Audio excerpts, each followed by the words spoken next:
Dweller of the Dark. We are a channel honoring the yellowed and blackened bones of many prominent authors.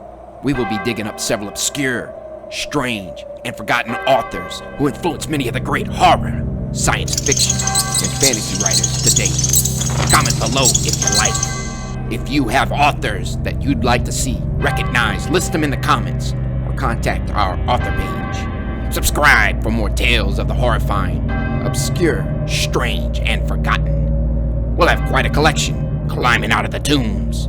If you like any of our tales, comment, ring the bell, and crush the like button below. Unknown horror masters. Julian Machen's The Spider finally crawls up this week for the Skull and Bones collection. Send us a pound of your writer's flesh to keep this beast fed. Or find us on Fiverr to raise some hell.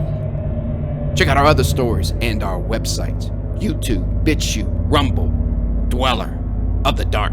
Official website, dwellerofthedark.com. You can find us on Kindle Vella, new serialized novels and novelette, weekly episodes.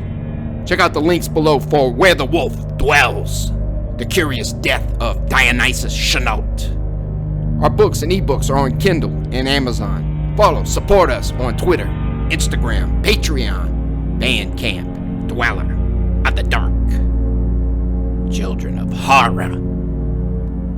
You are a guest in a castle off the African coast. Locked in your room, something tries to scratch and paw its way in. A wolf's howl brings a spine-tingling chill down your spine. At the same time, a woman's scream steals your nerve to leave and find out what has attacked. Outside the sanctuary of your room, down a dark castle hallway, you run into a stealthy creature in the darkness. Striking a flint for light, you notice a form appearing. Why does its shadow resemble a wolf's head? Tonight, we continue our series of the best werewolf stories ever written. Terrifying, horrific, and haunting. The coven of horror masters that wrote these lurid tales will release their inner beast. Our fourth beast to tear out your soul is Robert E. Howard's Wolfshead. Enjoy. Wolfshead by Robert E. Howard. First published in April 1926 for Weird Tales. Then, the eerie wolf yell rose to the skies, and the natives broke and fled. Wild shrieks, not of rage, but of terror. Weird Tales. Fear? Your pardon, Messieurs, but the meaning of fear you do not know. No, I hold to my statement. You are soldiers, adventurers. You have known the charges of regiments of dragoons, the frenzy of wind-lashed seas. But fear? Real hair-raising, horror-crawling fear? You have not known. I myself have known such fear. But until the legions of darkness swirl from hell's gate and the world flames to ruin, will never such fear again be known to men. Hark, I will tell you the tale, for it was many years ago and half across the world, and none of you will ever see the man of whom I tell you, or seeing know.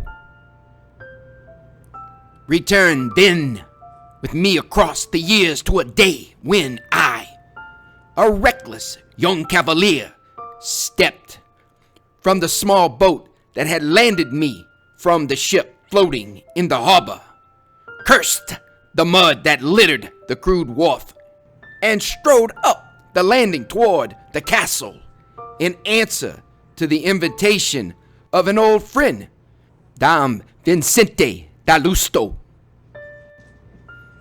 Dom Vincente was a strange, far-sighted man a strong man, one who saw visions beyond the ken of his time.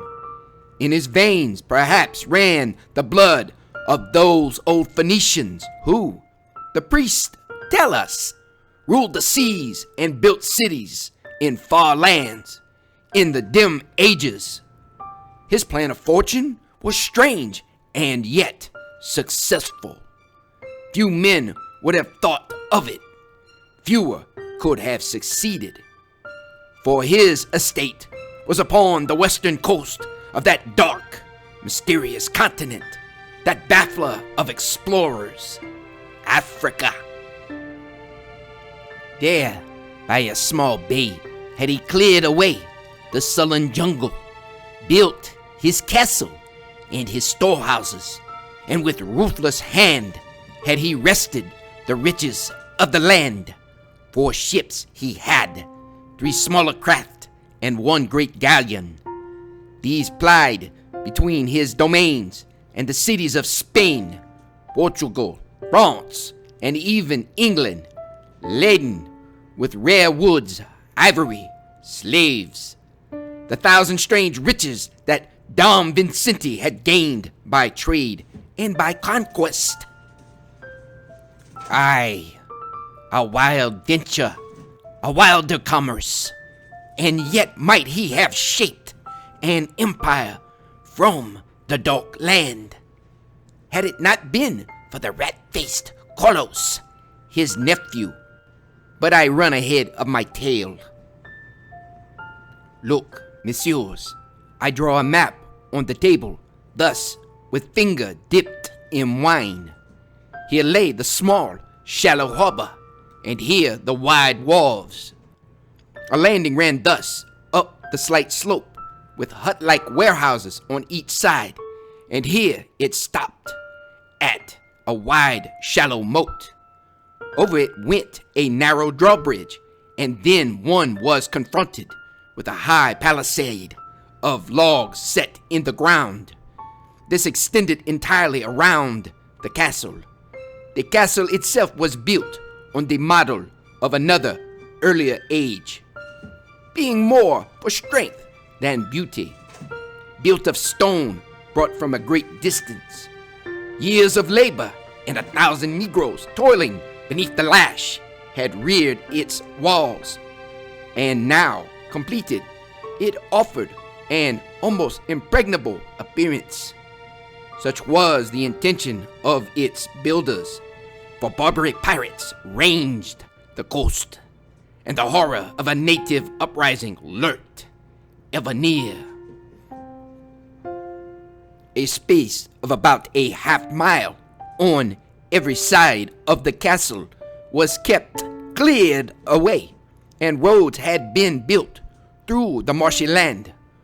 All this had required an immense amount of labor, but manpower was plentiful. A present to a chief, and he furnished all that was needed. And Portuguese know how to make men work. Less than 300 yards to the east of the castle ran a wide, shallow river which emptied into the harbor. The name has entirely slipped my mind. It was a heathenish title, and I could never lay my tongue to it. I found that I was not the only friend invited to the castle.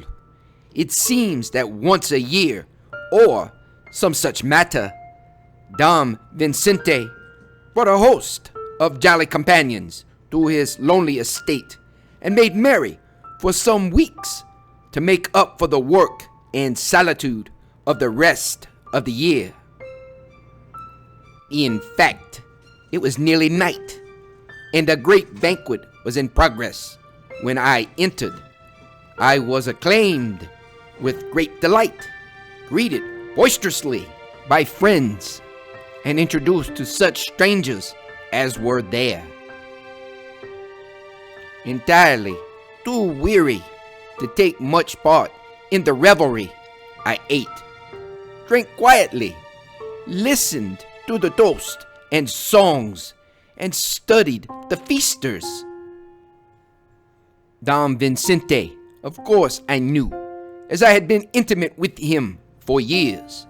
Also, his pretty niece, Isabel, who was one reason I had accepted his invitation to come to that stinking wilderness. Her second cousin, Carlos, I knew and disliked, a sly, mincing fellow with a face like a minx. Then there was my old friend Luigi Verenza, an Italian, and his flirt of a sister, Morsita, making eyes at the men as usual. Then there was a short, stocky German who called himself Baron von Schiller, and Jean Desmortes, and out at the elbows, noblemen of Gascony, and Don Florenzo di Seville, a lean, dark, silent man who called himself a Spaniard and wore a rapier nearly as long as himself. There were others, men and women, but it was long ago, and all their names and faces I do not remember. But there was one man whose face somehow drew my gaze as an alchemist magnet draws steel. He was a leanly built man of slightly more than medium height, dressed plainly, almost austerely, and he wore a sword almost as long as the Spaniards. But it was neither his clothes nor his sword which attracted my attention. It was his face, a refined, hybrid face. It was furrowed deep with lines that gave it a weary, haggard expression. Tiny scars flecked jaw and forehead as if torn by savage claws. I could have sworn the narrow, gray eyes had a fleeting, haunted look in their expression at times. I leaned over to that flirt, Morsita, and asked the name of the man, as it had slipped my mind that we had been introduced. Demontour, from Normandy, she answered. A strange man. I don't think I like him. Then he resist your snares, my little enchantress, I murmured, long friendship making me as immune from her anger as from her wiles. But she chose not to be angry and answered coyly, glancing from under demurely lowered lashes. I watched Demontour much, feeling somehow a strange fascination. He ate lightly, drank much, seldom spoke, then only to answer questions. Presently, toast making the rounds, I noticed his companions urging him to rise and give a health. At first, he refused, then rose upon their repeating urgings and stood silent for a moment, goblet raised. He seemed to dominate, to overawe the group of revelers. Then, with a mocking, savage laugh, he lifted the goblet above his head. "To Solomon," he exclaimed, "who bound all devils, and thrice cursed be he for that some escaped." A toast and a curse in one. It was drunk silently, and with many sidelong, doubting glances.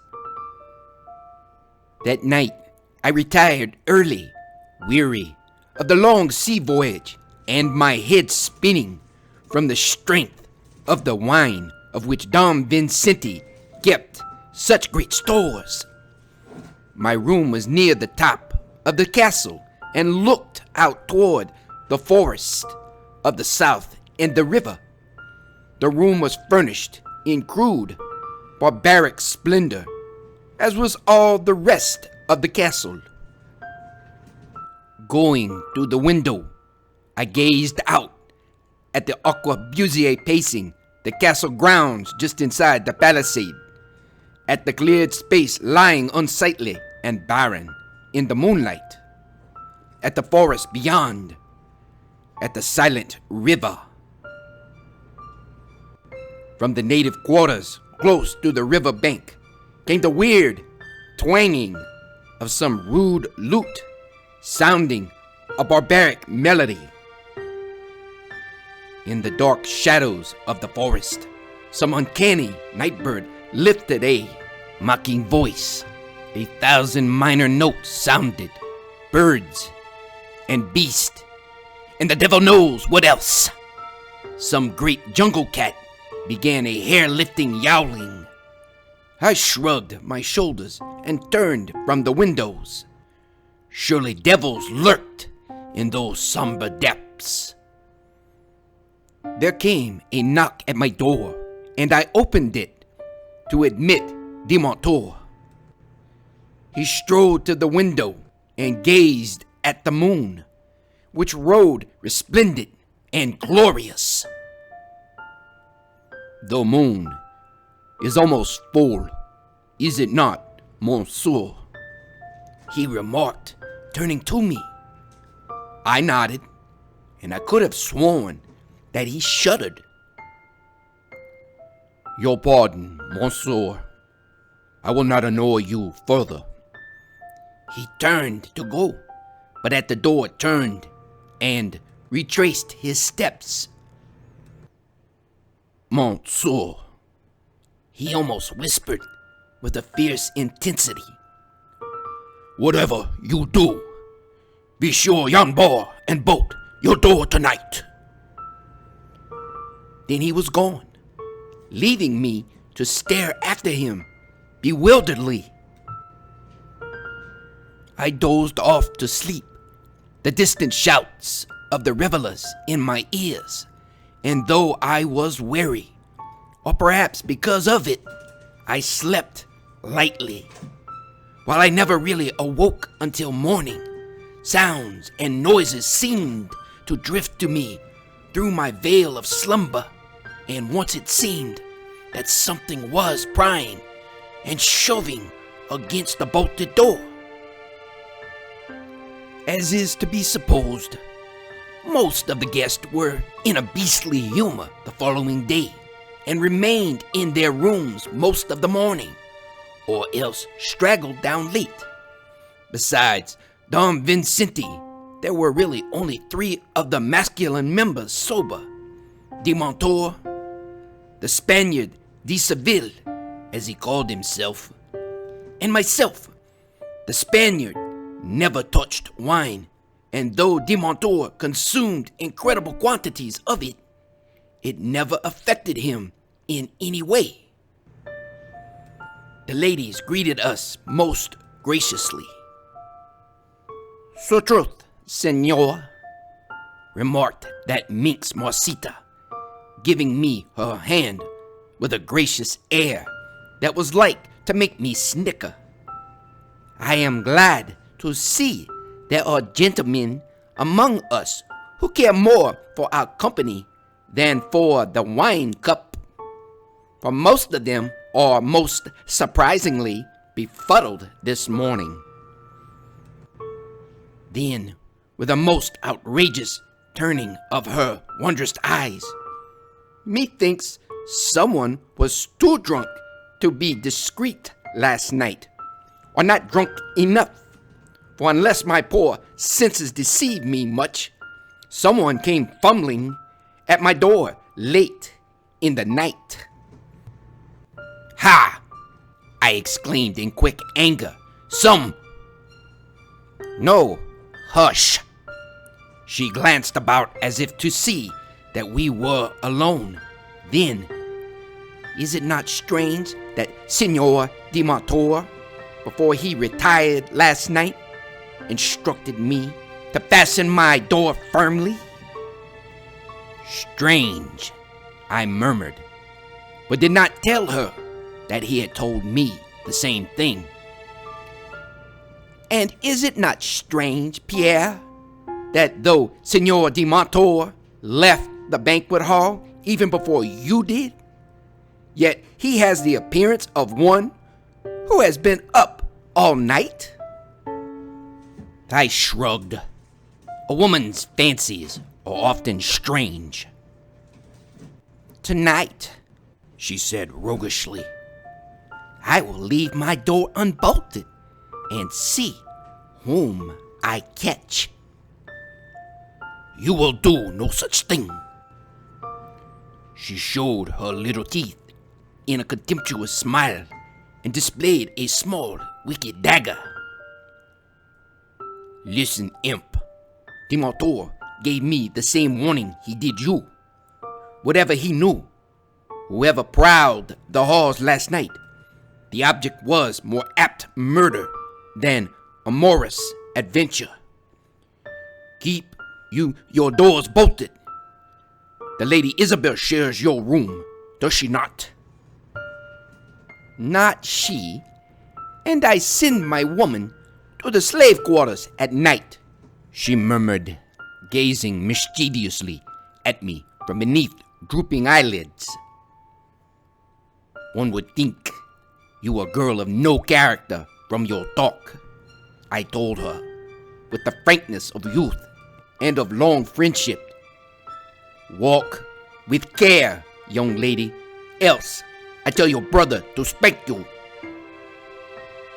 And I walked away to pay my respects to Isabel. The Portuguese girl was the very opposite of Morcita, being a shy, modest young thing, not so beautiful as the Italian, but exquisitely pretty in an appealing, almost childish air. I once had thoughts, hi-ho, to be young and foolish. Your pardon, Messieurs. An old man's mind wanders. It was of Demontour that I meant to tell you. Demontour and Don Vincente's mink-faced cousin. A band of armed natives were thronged about the gates, kept at a distance by the Portuguese soldiers. Among them were some score of young men and women, all naked, chained neck to neck. Slaves they were, captured by some warlike tribe and brought for sale. Dom Vincente looked them over personally. Followed a long haggling and bartering, of which I quickly wearied and turned away, wondering that a man of Dom Vincente's rank could so demean himself as to stoop to trade.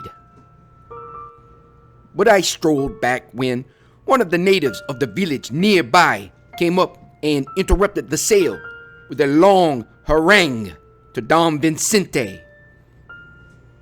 While they talked, Demontour came up, and presently Dom Vincente turned to us and said, one of the woodcutters of the village was torn to pieces by a leopard or some such beast last night. A strong, young man and unmarried. A leopard? Did they see it? Suddenly asked Demontour, and when Dom Vincente said no, that it came and went in the night, Demontour lifted a trembling hand and drew it across his forehead, as if to brush away cold sweat. Look, you, Pierre, quoth Dom Vincente. I have here a slave who, wonder of wonders, desires to be your man, though the devil only knows why. He led up a slim young jacquerie, a mere youth, whose main asset seemed a merry grin. He is yours, said Dom Vincente. He is goodly trained and will make a fine servant. And look ye, or slave is of an advantage over a servant, for all he requires is food and a loincloth, or so, with a torch of the whip to keep him in his place. It was not long before I learned why Gola wished to be my man, choosing me among all the rest. It was because of my hair. Like many dandies of that day, I wore it long and curled, the strands falling to my shoulders. As it happened, I was the only man of the party who so wore my hair, and Gola would sit and gaze at it in silent admiration for hours at a time, or until, growing nervous under his unblinking scrutiny, I would boot him forth. It was that night that a brooding animosity, hardly apparent, between Baron von Schiller and Jean Desmort broke out into a flame. As usual, woman was the cause. Rosita carried on a most outrageous flirtation with both of them. That was not wise. Desmort was a wild young fool. Von Schiller was a lustful beast. But when, Messieurs, did woman ever use wisdom? Their hate flamed to a murderous fury when the German sought to kiss Rosita. Swords were clashing in an instant. But before Don Vincenti could thunder a command to halt, Luigi was between the combatants and had beaten their swords down, hurling them back viciously.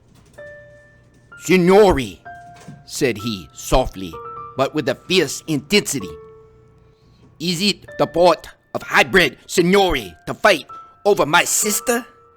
Ha! By the toenails of Satan, for the toss of a coin, I would call you both out. You, Rosita, go to your chamber instantly, nor leave until I give you permission." And she went, for, independent though she was, none cared to face the slim, effeminate-appearing youth. When a tigerish snarl curled his lips, a murderous gleam lightened his dark eyes. Apologies were made, but from the glances the two rivals threw at each other, we knew that the quarrel was not forgotten and would blaze forth again at the slightest pretext. Late that night, I woke suddenly with a strange, eerie feeling of horror. Why, I could not say. I rose, saw that the door was firmly bolted, and seeing Gola asleep on the floor, kicked him awake irritably. And just as he got up, hastily rubbing himself, the silence was broken by a wild scream, a scream that rang through the castle and brought a startled shout from the arquebusier pacing the palisade. A scream from the mouth of a girl frenzied with terror. Gola squawked and dived behind the divan. I jerked the door open and raced down the dark corridor. Dashing down a winding stair, I caromed into someone at the bottom, and we tumbled headlong.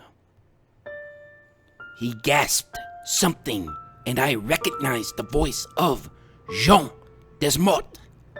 I hauled him to his feet and raced along, he following.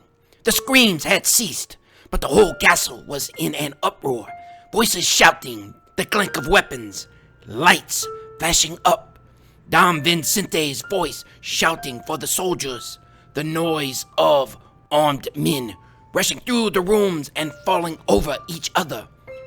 With all the confusion, Desmort, the Spaniard, and I reached Rosita's room just as Luigi darted inside and snatched his sister into his arms. Others rushed in, carrying lights and weapons shouting, demanding to know what was occurring.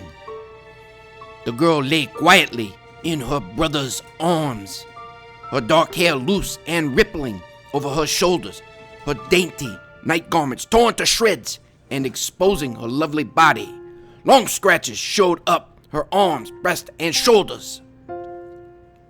Presently, she opened her eyes, shuddered, then shrieked wildly and clung frantically to Luigi, begging him not to let something take her.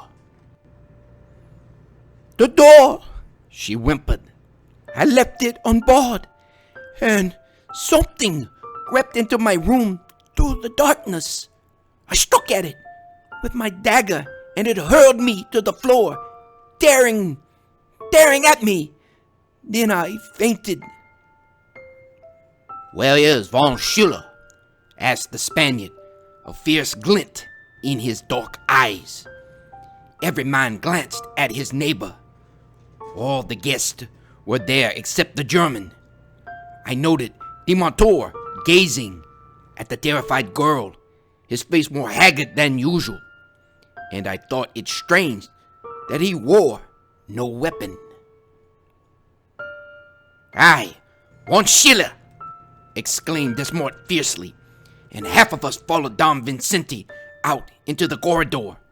We began a vengeful search through the castle, and in a small dark hallway, we found Von Schiller. On his face he lay, in a crimson, ever-widening stain. "This is the work of some native!" exclaimed Desmond, face aghast. "Nonsense!" bellowed Don Vincente. "No native from the outside could pass the soldiers. All slaves, Von Schillers among them, were barred and bolted in the slave quarters, except Gola, who sleeps in Pierre's room, and Isabel's woman."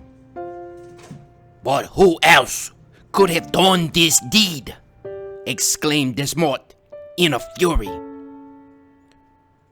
"You," I said abruptly, "else why ran you so swiftly away from the room of Morsita?" "Curse you, you lie!" he shouted, and his swift-drawn sword leaped for my breast. But quick as he was, the Spaniard was quicker.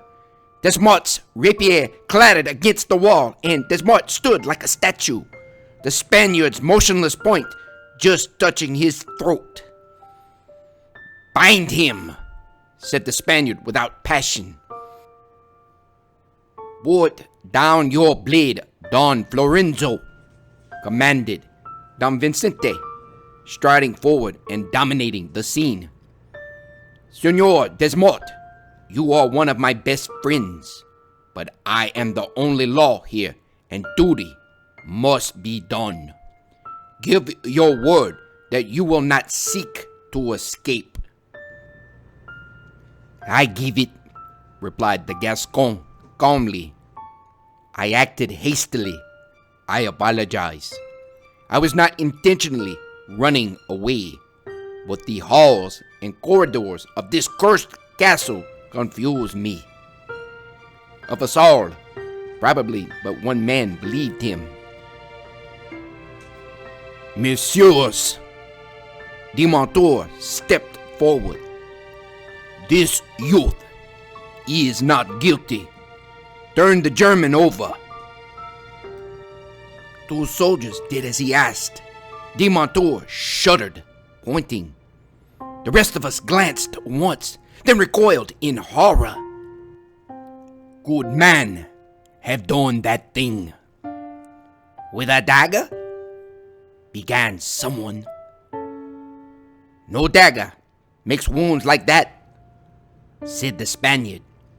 "The German was torn to pieces by the talons of some frightful beast."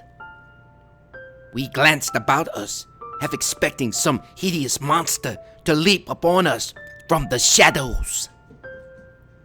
We searched that castle, every foot, every inch of it, and we found no trace of any beast.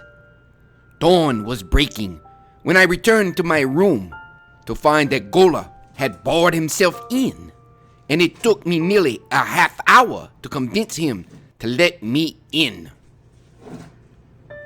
Having smacked him soundly and berated him for his cowardice, I told him what had taken place, as he could understand French and could speak a weird mixture which he proudly called French.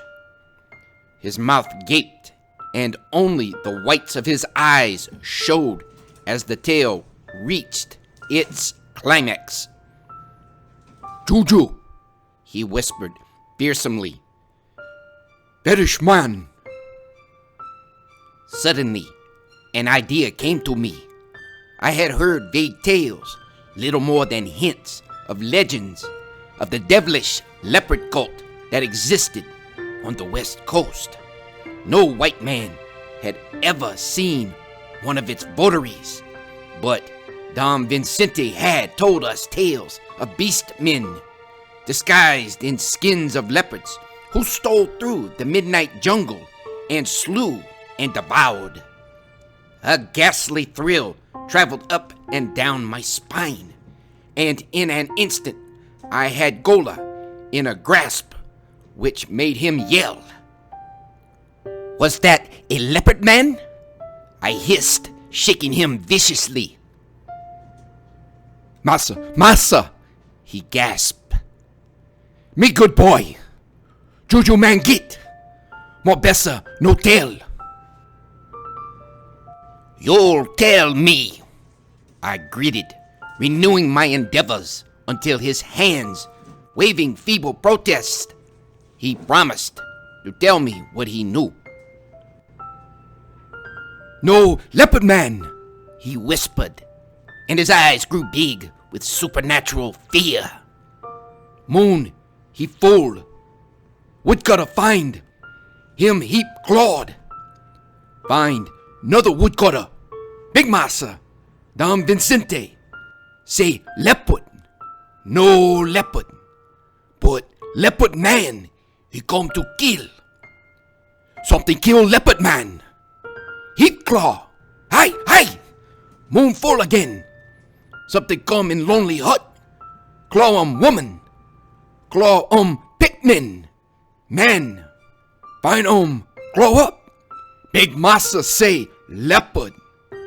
Full moon again. And woodcutter find heap clawed. Now come in castle. No leopard.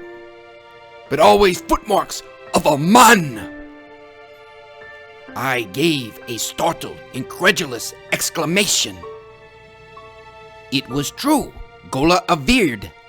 Always the footprints of a man led away from the scene of the murder. Then why did the natives not tell the big massa that he might hunt down the fiend? Here Gola assumed a crafty expression and whispered in my ear. "The footprints were of a man who wore shoes." Even assuming that Gola was lying, I felt the thrill of unexplainable horror. Who, then, did the natives believe was doing these frightful murders? And he answered, "Dom Vincente." By this time, Messieurs, my mind was in a whirl. What was the meaning of all this? Who slew the German and sought to ravish Mosita? And as I reviewed the crime, it appeared to me that murder rather than rape was the object of the attack. Why did demontour warn us and then appear to have knowledge of the crime, telling us that Desmond was innocent and then proving it? It was all beyond me. The tale of the slaughter got among the natives in spite of all we could do, and they appeared restless and nervous. And thrice that day Dom Vincente had a black-lashed for insolence. A brooding atmosphere pervaded the castle. I considered going to Dom Vincente, with Gola's tale, but decided to wait a while.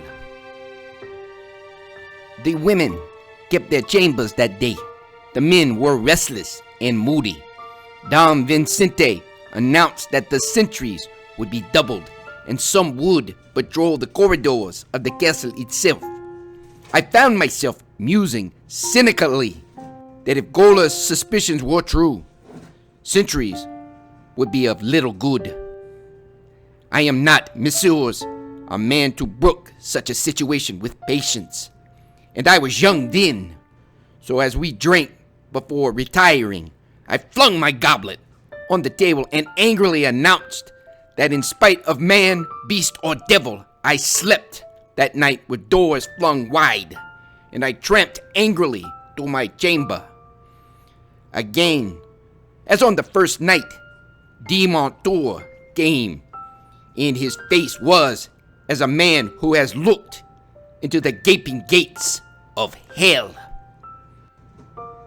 I have come, he said, to ask you, nay, monsieur, to implore you to reconsider your rash determination.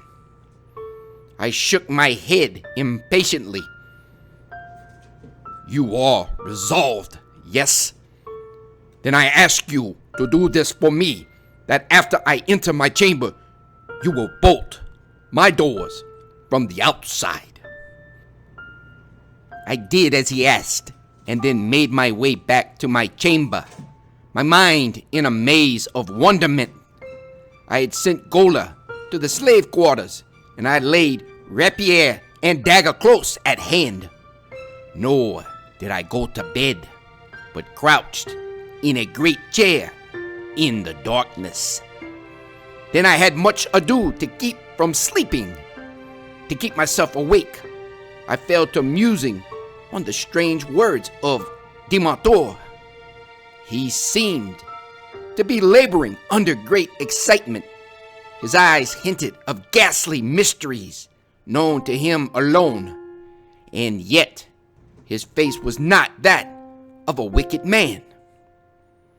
Suddenly, the notion took me to go to his chamber and talk with him. Walking those dark passages was a shuddersome task, but eventually I stood before demontour's door. I called softly. Silence. I reached out a hand and felt splintered fragments of wood. Hastily I struck flint and steel, which I carried, and the flaming tinder showed the great oaken door sagging on its mighty hinges. Showed a door smashed and splintered from the inside. And the chamber of demontour was unoccupied. Some instinct prompted me to hurry back to my room swiftly but silently, shoeless feet treading softly. And as I neared the door, I was aware of something in the darkness before me. Something which crept in from a side corridor and glided stealthily along.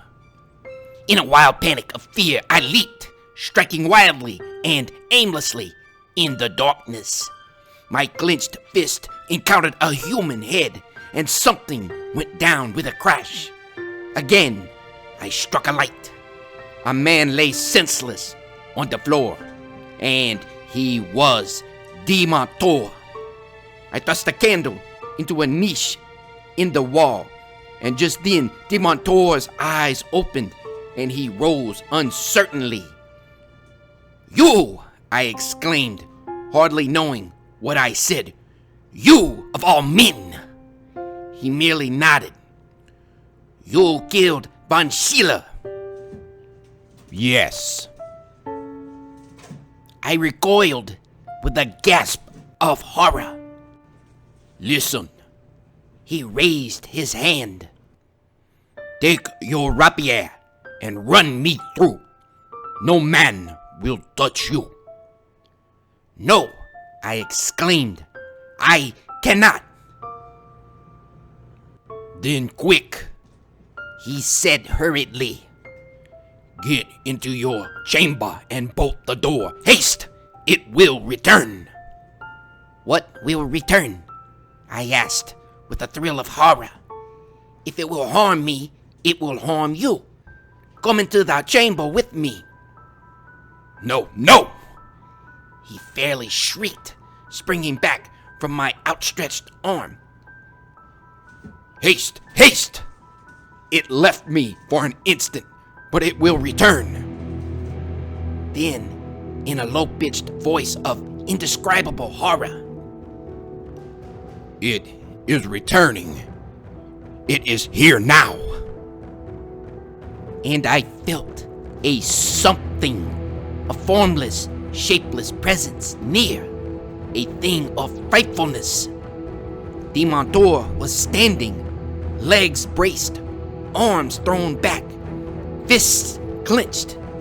The muscles bulged beneath his skin. His eyes widened and narrowed. The veins stood out upon his forehead as if in great physical effort. As I looked, to my horror, out of nothing, a shapeless, nameless something took vague form. Like a shadow, it moved upon Demontour. It was hovering about him. Good God! It was merging, becoming one with the man. Demontour swayed. A great gasp escaped him. The dim thing vanished. Demontour wavered. Then he turned toward me. And may God grant that I never look on a face like that again. It was a hideous, a bestial face. The eyes gleamed with a frightful ferocity. The snarling lips were drawn back from gleaming teeth, which to my startled gaze appeared more like bestial fangs than human teeth. Silently, the thing, I cannot call it a human, slunk toward me. Gasping with horror, I sprang back and through the door, just as the thing launched itself through the air with a sinuous motion, which even then made me think of a leaping wolf. I slammed the door, holding it against the frightful thing, which hurled itself again and again against it. Finally, it desisted, and I heard it slink stealthily off down the corridor. Faint and exhausted, I sat down, waiting, listening. Through the open window wafted the breeze, bearing all the scents of Africa, the spicy and the foul. From the native village came the sound of a native drum. Other drums answered farther up the river and back in the bush. Then, from somewhere in the jungle, hardly incongruous, sounded the long, high-pitched call of a timber wolf. My soul revolted. Dawn brought a tale of terrified villagers, of a Negro woman torn by some fiend of the night, barely escaping. And to Demontour I went. On the way I met Dom Vincente. He was perplexed and angry. Some hellish thing is at work in this castle, he said. Last night, though I have said naught of it to anyone, something leaped upon the back of one of the arquebusiers, tore the leather jerkin from his shoulders, and pursued him to the barbican. More, someone locked Demontour into his room last night, and he was forced to smash the door to get out. He strode on, muttering to himself, and I proceeded down the stairs, more puzzled than ever. Demontour sat upon a stool, gazing out the window. An indescribable air of weariness was about him. His long hair was uncombed and tousled. His garments were tattered. With a shudder, I saw faint crimson stains upon his hands and noted that the nails were torn and broken. He looked up as I came in and waved me to a seat. His face was worn and haggard, but was that of a man. After a moment's silence, he spoke. I will tell you my strange tale. Never before has it passed my lips. And why I tell you, knowing that you will not believe me, I cannot say. And then I listened to what was surely the wildest, the most fantastic, the weirdest tale ever heard by man. Years ago, said demontour, I was upon a military mission in northern France. Alone, I was forced to pass through the fiend-haunted woodlands of Villefort. In those frightful forests, I was beset by an inhuman, a ghastly thing, a werewolf. Beneath a midnight moon, we fought, and I slew it. Now this is the truth, that if a werewolf is slain in the half form of a man, its ghost will haunt its slayer through eternity.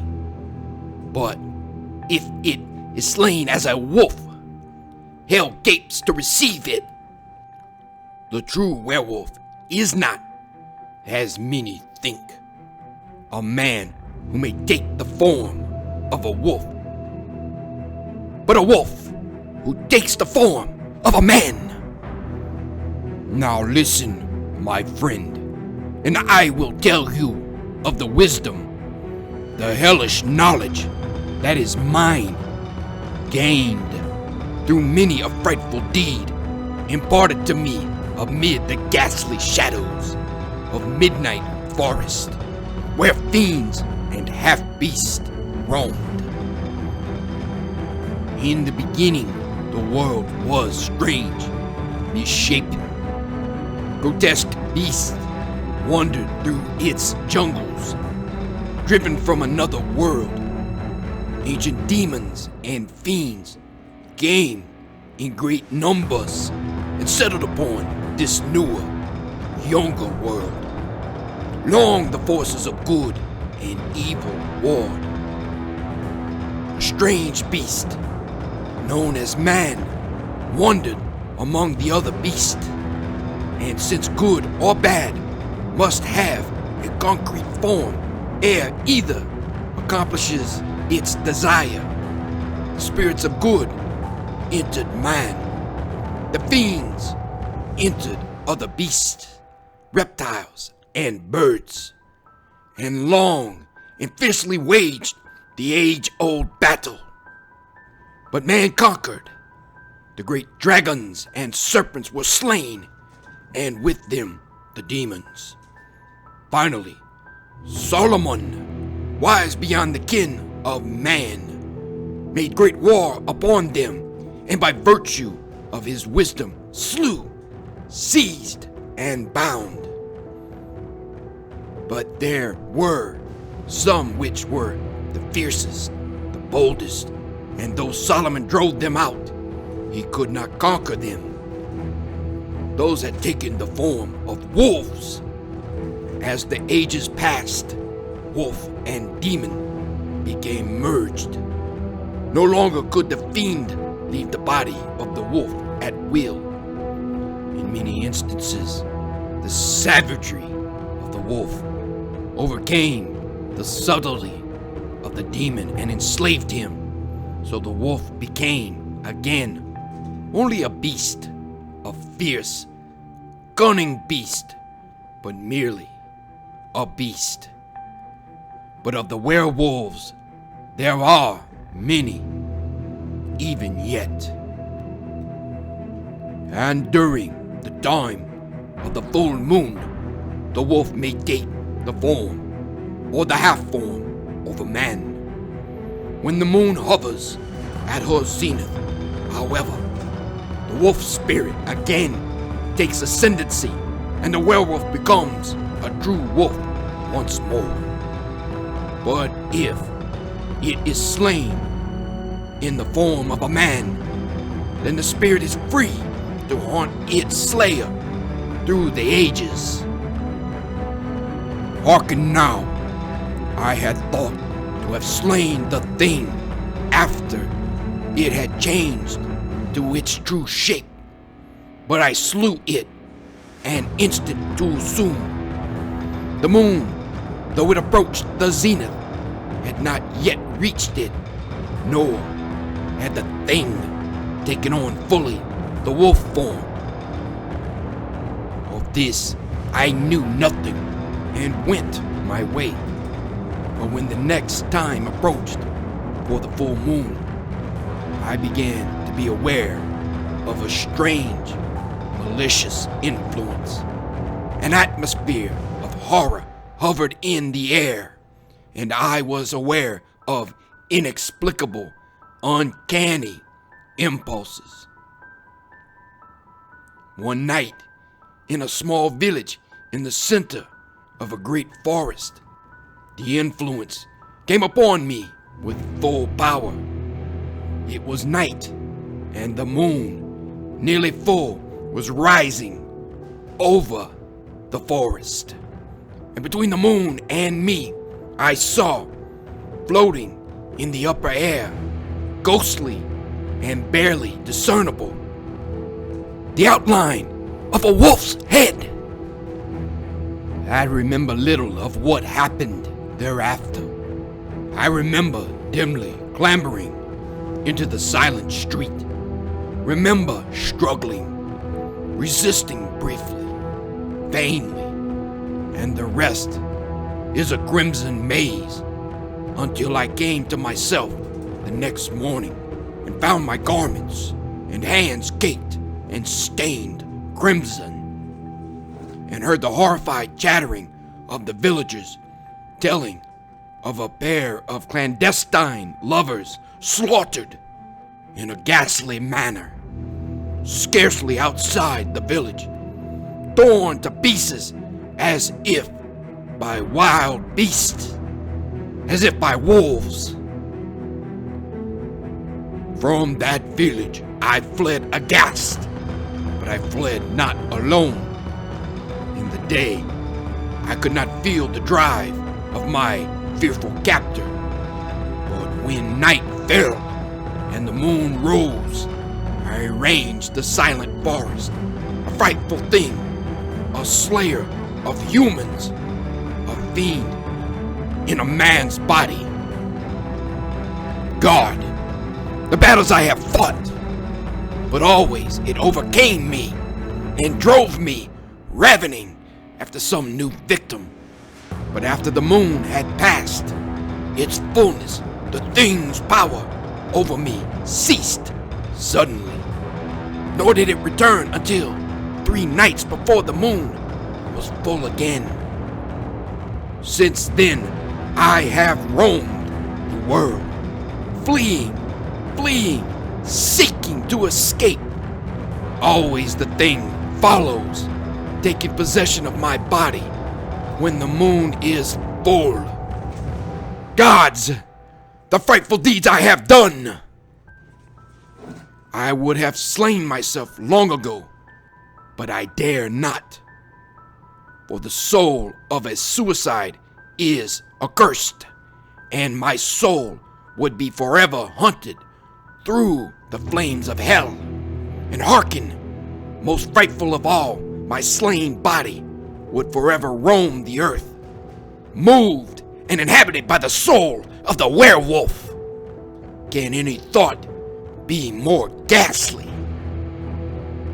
And I seem immune to the weapons of man. Swords have pierced me. Daggers have hacked me. I am covered with scars, yet never have they struck me down. In Germany, they bound and led me to the block. There would I have willingly placed my head, but the thing came upon me, and breaking my bonds, I slew and fled. Up and down the world I have wandered, leaving horror and slaughter in my trail. Chains, cells cannot hold me. The thing is fastened to me through all eternity.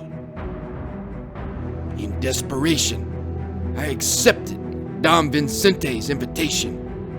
For look you, none knows of my frightful double life, since no one could recognize me in the clutch of the demon, and few, seeing me, live to tell of it.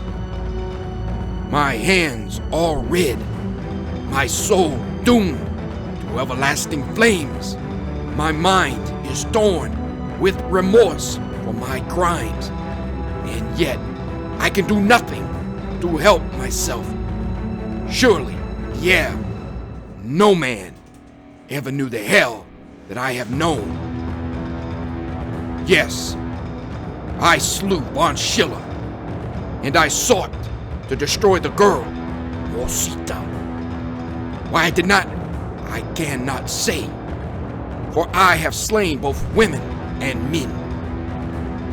Now, if you will, take your sword and slay me, and with my last breath, I will give you the good God's blessing. No? You know now my tale, and you see before you a man, fiend haunted for all eternity.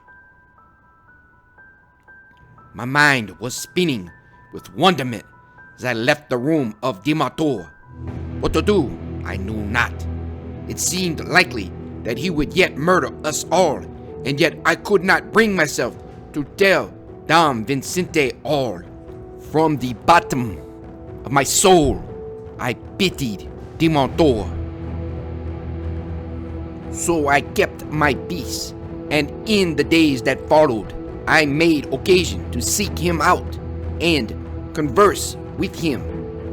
A real friendship sprang up between us. About this time, that black devil, Gola, began to wear an air of suppressed excitement, as if he knew something he wished desperately to tell, but would not, or else dared not. So the days passed in feasting, drinking, and hunting, until one night demontour came to my chamber and pointed silently at the moon, which was just rising. Look ye, he said, I have a plan. I will give it out that I am going into the jungle for hunting and will go forth, apparently for several days. But at night I will return to the castle, and you must lock me into the dungeon which is used as a storeroom. This we did, and I managed to slip down twice a day and carry food and drink to my friend. He insisted on remaining in the dungeon, even in the day, for though the fiend had never exerted its influence over him in the daytime, and he believed it powerless then, yet he would take no chances. It was during this time that I began to notice that Don Vincente's mink-faced cousin, Carlos, was forcing his attentions upon Isabel, who was his second cousin, and who seemed to resent those attentions. Myself, I would have challenged him for a duel, for the toss of a coin, for I despised him. But it was really none of my affair. However, it seemed that Isabel feared him. My friend Luigi, by the way, had become enamored of the dainty Portuguese girl and was making swift love to her daily. And demontour sat in his cell and reviewed his ghastly deeds until he battered the bars with his bare hands. And Don Florenzo wandered about the castle grounds like a dour Mephistopheles. And the other guests rode and quarreled and drank. And Gola slithered about, eyeing me if always on the point of imparting momentous information. What wonder if my nerves became rasped to the shrieking point? Each day the natives grew surlier and more sullen and intractable. One night, not long before the full of the moon, I entered the dungeon where demontour sat. He looked up quickly. "You dare much coming to me in the night?" I shrugged my shoulders, seating myself. A small barred window let in the night scents and sounds of Africa. "Hark to the native drums," I said. "For the past week, they have sounded almost incessantly." Demontour assented. "The natives are restless. Methinks 'tis deviltry they are planning. Have you noticed that Carlos is much among them?" "No," I answered, "but 'tis like there will be a break between him and Luigi. Luigi is paying court to Isabel." So we talked, when suddenly demontour became silent and moody, answering only in monosyllables. The moon rose and peered in at the barred windows. Demontour's face was illuminated by its beams. And then the hand of horror grasped me. On the wall behind demontour appeared a shadow clearly defined of a wolf's head. At the same instant, demontour felt its influence. With a shriek, he bounded from his stool. He pointed fiercely, and as with trembling hands I slammed and bolted the door behind me, I felt him hurl his weight against it. As I fled up the stairway, I heard a wild raving and battering at the iron-bound door. But with all the werewolf's might, the great door held. As I entered my room, Gola dashed in and gasped out the tale he had been keeping for days. I listened incredulously and then dashed forth to find Dom Vincente.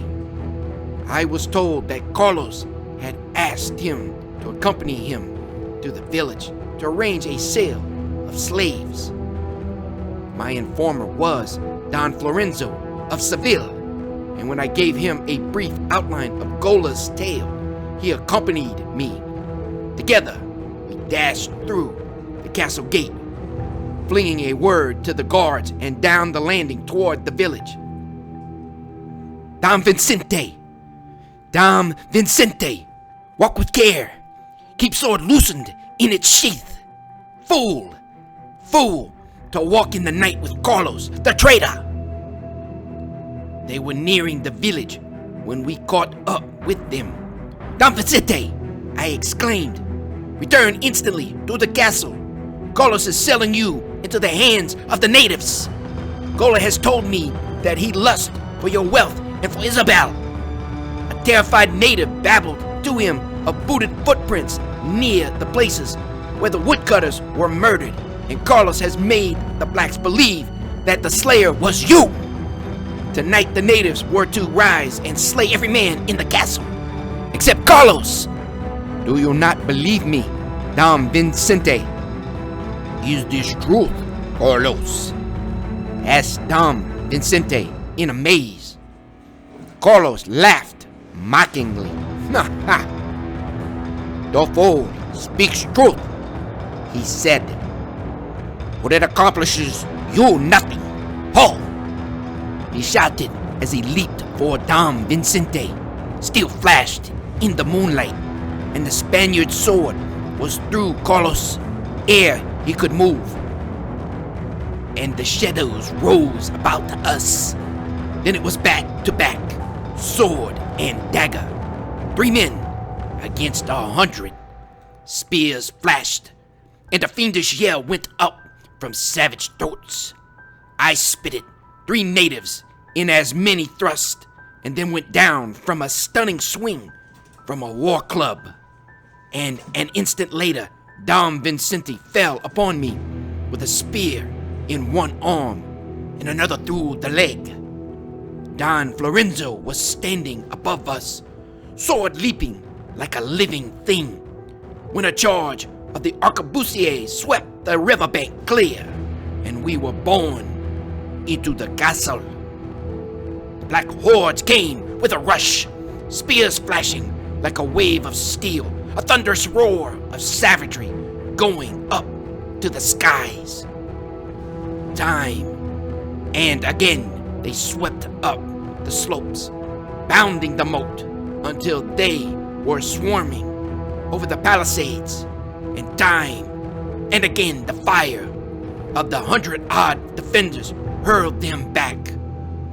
They had set fire to the plundered warehouses, and their light vied with the light of the moon.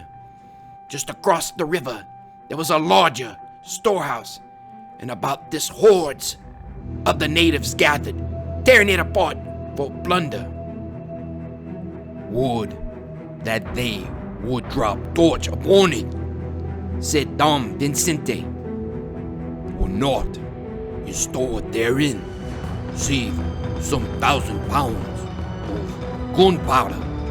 I dared not store the treacherous stuff beside the river. All the tribes of the river and coast have gathered for our slaughter, and all my ships are upon the seas. We may hold out a while, but eventually they will swarm the palisade and put us to the slaughter. I hastened to the dungeon wherein demontour sat. Outside the door, I called to him, and he bade me enter in voice, which told me the fiend had left him for an instant. The blacks had risen, I told him. I guessed as much. How does the battle? I gave him the details of the betrayal and the fight, and mentioned the powder house across the river. He sprang to his feet. Now, by my hag-ridden soul, he exclaimed, I will fling the dice once more with hell. Swift, let me out of the castle. I will essay to swim the river and set off yon powder. It is insanity, I exclaimed. 1,000 blacks lurk between the palisades and the river, and thrice that number beyond. The river itself swarms with crocodiles. I will attempt it, he answered, a great light in his face. If I can reach it, some 1,000 natives will lighten the siege. If I am slain, then my soul is free, and mayhap will gain some forgiveness, for that I gave my life to atone for my crimes.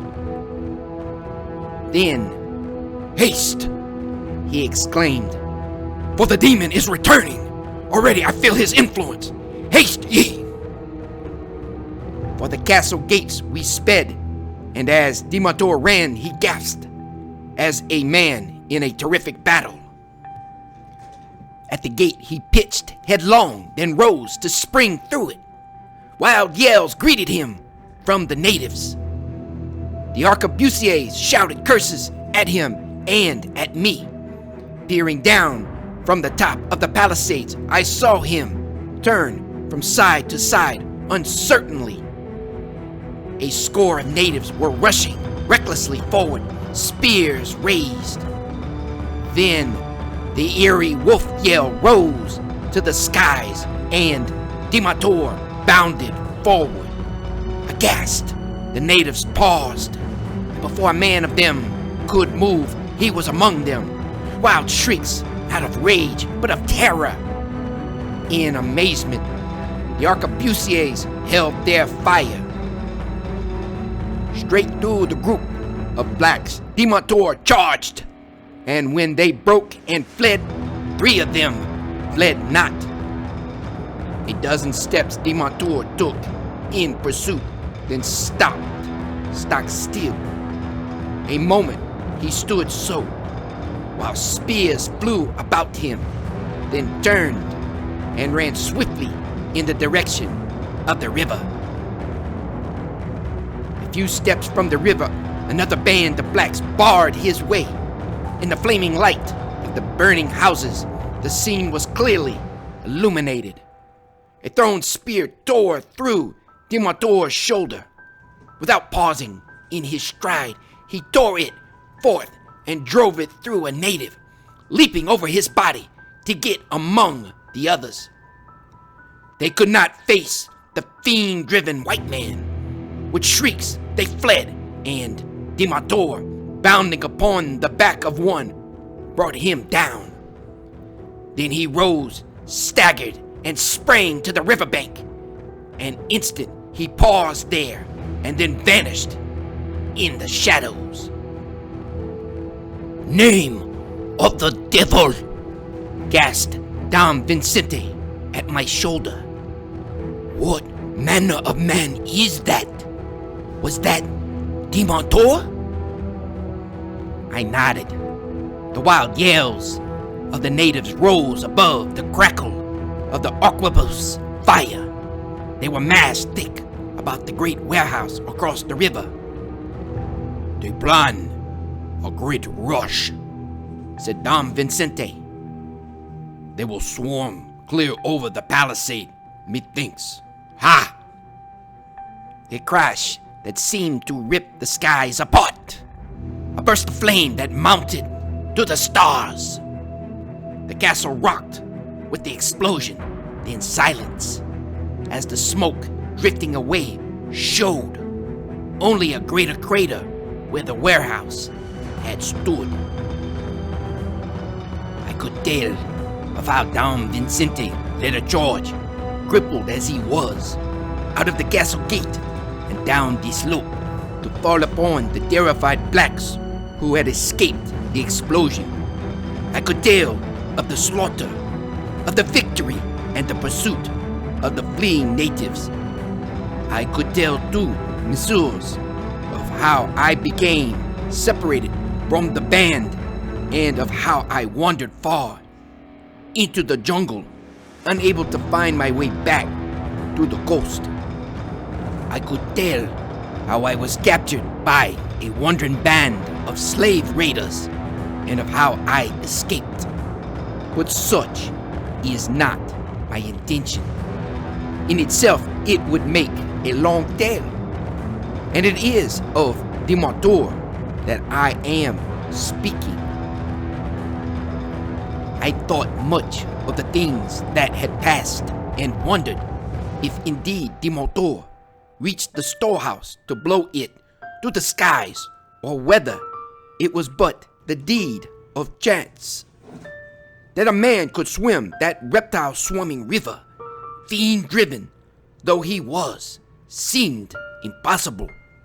And if he blew up the storehouse, he must have gone up with it. So one night I pushed my way wearily through the jungle and sighted the coast, and close to the shore a small, tumble-down hut of thatch. To it I went, thinking to sleep therein if insects and reptiles would allow. I entered the doorway and then stopped short. Upon a makeshift stool sat a man. He looked up as I entered, and the rays of the moon fell across his face. I started back, with a ghastly thrill of horror. It was demontour, and the moon was full.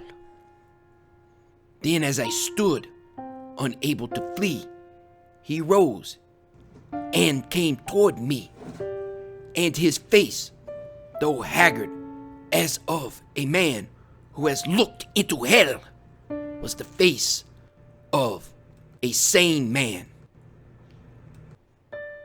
"Come in, my friend," he said, and there was a great peace in his voice. "Come in and fear me not. The fiend has left me forever."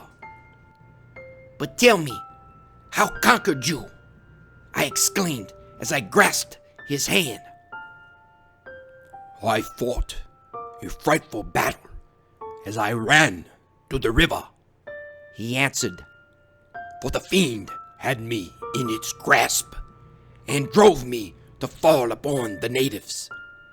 But for the first time my soul and mind gained ascendancy. For an instant just long enough to hold me to my purpose, and I believe the good saints came to my aid, for I was giving my life to save life. I leaped into the river and swam, and in an instant the crocodiles were swarming about me. Again, in the clutch of the fiend, I fought them there in the river. Then suddenly the thing left me. I climbed from the river and fired the warehouse. The explosion hurled me hundreds of feet, and for days I wandered witless through the jungle. But the full moon came and came again, and I felt not the influence of the fiend. I am free, free!" And a wondrous note of exultation, nay, exaltation, thrilled his words. "My soul is free. Incredible as it seems, the demon lies drowned upon the bed of the river, or else inhabits the body of one of the savage reptiles that swim the ways of the Niger."